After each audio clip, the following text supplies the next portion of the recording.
முகூர்த்தத்துக்கு நேரம் ஆயிடுச்சு. பெரியவங்க உத்தரவு கொடுத்தா ஆரம்பிச்சிடலாம். ஆரம்பிக்கலாம். நீராறும் கடலுடுத்த நிலமடந்தை எழிலொழுகும் சீராறும் வதனமென திகழ்பரத கண்டமெதில் தெக்கணமும் அதில் சிறந்த திராவிடனல் திருநாடும் அத்திலக வாசனை போல் அனைத்துலகும் இன்பமுற தக்க சிறு பிறை நுதலும் தரித்தனரும் திலகமுமே எத்திசையும் புகழ் மணக்க இருந்த மந்திரெல்லாம் சரியா சொல்றாரா? நானும் அதைத்தான் உசாரா கவனிச்சுட்டு வரேன். கோழி கல்யாணம் இருந்தாலும் நாளைக்கு குடும்பத்துல பிரச்சனை வரக்கூடாது பாரு. வாழ்த்துடுமே. கெட்டி மேளம் கெட்டி மேளம். இந்த கல்யாணம் நம்ம பண்பாட்டுக்கு எதிரானது.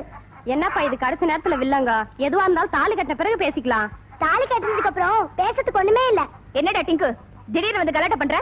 கீதா, நீ சின்ன பொண்ணு, உனக்கு இத பத்தி எல்லாம் தெரியாது. டேய் டிங்கு, இப்ப நீ விவரமா சொல்லல உன் முதுகுல டின்ன கட்டிடுவேன். நான் சொல்றேன், நீங்க எல்லாரும் கவனமா கேட்டுக்கங்க. கோழிக்கும் கோழிக்கும் கல்யாணம் செய்வது தவறு. கோழிக்கும் சேவலுக்கும் தான் கல்யாணம் செய்ய வேண்டும். டேய், கோழிக்கும் கோழிக்கும் கல்யாணம் பண்றதுல என்னடா நஷ்டம்? சபாஷ், சரியான கேள்வி. கோழிக்கும் கோழிக்கும் கல்யாணம் செய்தால் முட்டை கிடைக்காது. கோழிக்கும் சேவலுக்கும் கல்யாணம் செய்தால் முட்டை கிடைக்கும். ஓஹோ, நீ சொல்றது பார்த்தா முட்டைக்காக தான் கல்யாணம் நடக்குது போல இருக்க. ஆமா, முட்டைக்காக தான் கல்யாணம். இல்ல, கல்யாணத்துக்காக தான் முட்டை. இல்ல, முட்டைக்காக தான் கல்யாணம். நான் சொல்றதா சரி. நான் சொல்றதா சரி. இல்ல, நான் சொல்றதா உண்மை. நான் சொல்றதா சரி. டேய், நான் சொல்றதா சரி. நான் சொல்றதா சரி. நான் சொல்றதா சரி. சொல்றதா சரி. டேய், சொல்ற. கோழி மட்டும் பட்டுச்சு.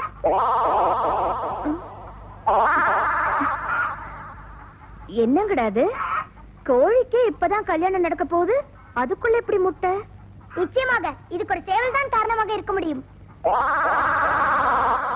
யார் அந்த சேவல்?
என்னப்பா தம்பி? என்னண்ணா? வாழ்க்கையே வெறுத்து போச்சுப்பா. என்னண்ணா ரொம்ப அழுத்துக்கிறீங்க? அதை ஏன்பா கேக்குற? இந்த சின்ன பையங்கிற பேர்ல கடுதாசிய வச்சுக்கிட்டு ஒரு வாரமா அலைஞ்சுகிட்டு இருக்கேன். இந்த சின்ன பையன் கிடைக்கவே மாட்டேங்கிறான்ப்பா. ஆமா, உங்க பேர் என்னண்ணா? சின்ன பையன். அப்ப அந்த லெட்டர் என்ன உங்க பேருக்கு வந்ததா இருக்க கூடாது? ஆமா, என் பெரிய பையன் துபாயில இருக்கான், அவன் எழுதியிருக்கான்ப்பா. நல்லா போங்கண்ணா. உங்க பேரே உங்களுக்கு ஞாபகம் இல்லையா? நீங்க எல்லாம் இங்க மத்தவங்களுக்கு லெட்டர் கொடுத்து எனக்கு ஞாபகம் மறதி இல்லைன்னா நான் போஸ்ட் மேனாவா இருப்பேன், போஸ்ட் மாஸ்டர் ஜெனரலாவே ஆகியிருப்பேன். கிழிச்சிருப்பீங்க.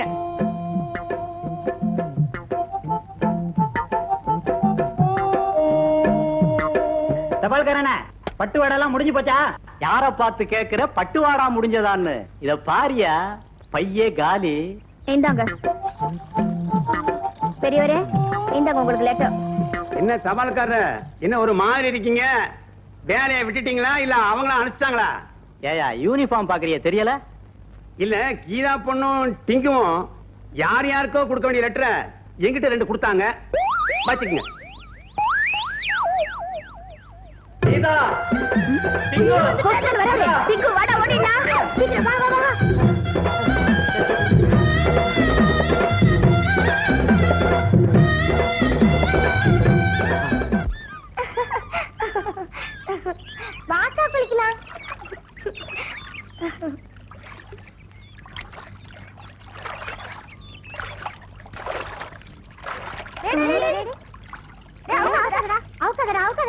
என்ன விஷயம்? ஆம்பளைங்க குளிக்கிறடா, ஆம்பளைங்க குளிக்க கூடாது. ஒன்னும் ஆம்பளை இல்ல, சின்ன பையன் இல்லக்கா. ஆமாண்டா, இதுல என்ன சந்தேகம்? ஆண் பிள்ளை என்னாலும் ஆண் பிள்ளை ஆண் பிள்ளை தானே. அக்கா அவுக்கட்டுமா? அவர்ரா வேண்டாம்டா, குளிக்க ஆகாத.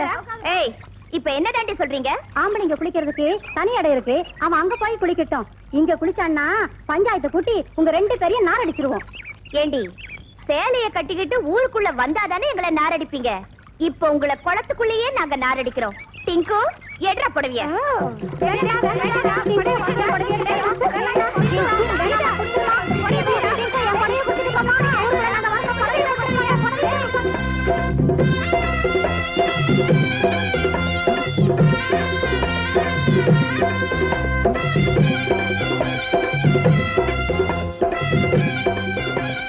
ஏங்க, ஒரு காபி, டீ, மோர், ஹார்லிக்ஸ், போன் விட்டா ஏதாவது சாப்பிடுங்க. ஏன் சார், என்ன விருந்துக்கா வந்திருக்கோம்? அட, ஒரு மரியாதைக்கு தான். மரியாதை இருக்கட்டுமா? நீங்க பொண்ணை பத்திருக்கீங்களா, ரவுடிய பத்திருக்கீங்களா? இல்லையா, எனக்கு ரொம்ப நாளா ஆம்பளை புள்ள இல்ல, அதனால இத ஆம்பளையா வளர்த்துட்டோம். இவன் ஆம்பளை இல்லையா? இவன் லேட்டா பிறந்தான். அந்த கதையெல்லாம் இங்க வேண்டாம். உடனடியா உங்க பொண்ணுக்கு ஒரு மாப்பிளைய பார்த்து கல்யாணம் பண்ணி வைங்க. உடனடியா கல்யாணம் பண்ண முடியாத, மாப்பிளை வேண்டாம். ஏன் நான் இல்ல? எது? மாப்பிளை பாக்குறதுக்குமா? எங்க பொண்ணுக்கு நீங்க என்ன மாப்பிளை பாக்குறது? உங்க உடம்ப தூக்கிட்டு அலைய முடியாது, நாங்களே பாத்துக்கிறோம். என்னங்க பேசாம நம்ம பெரிய பொண்ணுக்கு ஒரு கடைதாசி போடுங்க, மாப்பிளை பார்க்க சொல்லி. ஓ, இந்த எழுதிடுறேன்.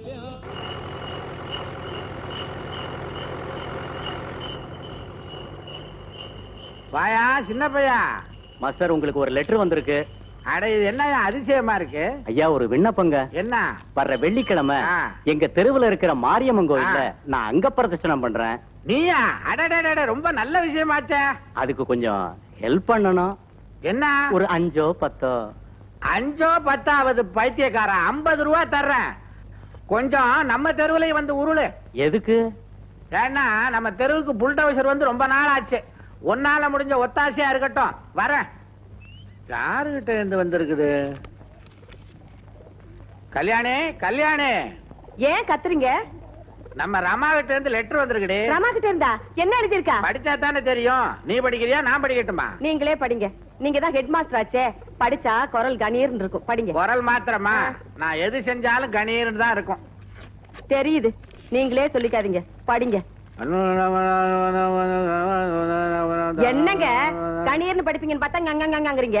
நம்மள பத்தின சமாச்சாரத்துக்கு தான் விஷயத்துக்கு வரும்போது கணீர்னு படிப்பேன்டி. சரி சரி. தங்கை கீதா எப்படி இருக்கிறாள்? இன்னும் பச்சை குழந்தையாவே இருக்கிறாளா? அவளுக்கு நல்ல வரன் வந்துள்ளது. அவர் பெயர் ராஜன், மேல்நாட்டில் படித்த ஆபீசர். என் கணவருக்கு தெரிந்தவர். சம்பளம் இப்போதைக்கு 4000 ரூபாய். இன்னும் 1 வருடத்தில் 8000 ரூபாய் ஆகலாம். அப்படி ஒரு கணிப்பு. சம்பளம் மட்டும்தான் வருமானம் என்று நினைக்க வேண்டாம். சொந்தமாக ஒரு பங்களா, 2 கார். தாயில்லாத பையன். கொடுத்து வச்சிருக்கணுங்க மாமியா இல்லாத வீட்டுக்கு மருமகளா போறதுக்கு. இன்னும் கேளு, அனாதை. ரொம்ப நல்லதா போச்சு. கலகலப்பாக எல்லோருடனும் பழகுவார். அவர் கிராமத்து பெண்ணாக தேடுகிறார். ஏனென்றால் கலைநயம் மிக்கவர். பெண்ணுக்கு பாடத் தெரிய வேண்டுமாம், ருசியாக சமைக்க தெரிய வேண்டும். படிப்பு சுமாராக இருந்தால் பரவாயில்லை. அவர் எதிர்பார்ப்பதில் படிப்பு சுமார் என்பது மட்டும்தான் நம் கீதாவிடம் உள்ள தகுதி. இந்த சந்தர்ப்பத்தை பயன்படுத்தி அவரை மாப்பிள்ளையாக்க முயற்சிக்கவும். அவர் அங்க அடையாளங்கள் கவனி. அழகில் கமலஹாசன் மாதிரி. குறிப்பு, ஆரம்பகால கமலஹாசன் மாதிரி. கருப்பில் ரஜினிகாந்த், சுறுசுறுப்பில் பாக்கியராஜ். இதை வைத்து அவரை அடையாளம் கண்டுபிடிப்பது உங்கள் பொறுப்பு. ஒரு நல்ல பங்களாவில் தங்க வைத்து இந்த ராஜனுக்கு ராஜ மரியாதை தர வேண்டியது உங்கள் கடமை. இந்த அரிய வாய்ப்பை நழுவ விடாதீர்கள். மாப்பிள்ளை வரும் நாள் வியாழன். இன்றே கீதாவிற்கு பயிற்சியை தொடங்குங்கள். என்ன இது, லாட்டரி குழுக்கள் மாதிரி இன்றே பயிற்சியை தொடங்குங்கள் எழுதியிருக்கான். அட, வாங்குறத வாங்குவோங்க, அடிக்கிறது லட்சமா 1000மாங்கிறத அப்புறமா தெரிஞ்சுட்டு போகுது. கீதா, கீதா, இவளுக்கு நான் எங்க இருந்து பயிற்சியை தொடங்குறது? இப்பவே எனக்கு தெரிஞ்சு போச்சு ரிசல்ட். அட சும்மா இருங்க, விடுறதா இல்லனா? அவ்வளவுதான் காட்ட முடியும், அதுக்கு மேல காட்ட முடியாது. மத்த கம்பெனிகள் காட்டலாம், ஆனா எங்க கம்பெனி காட்டாது.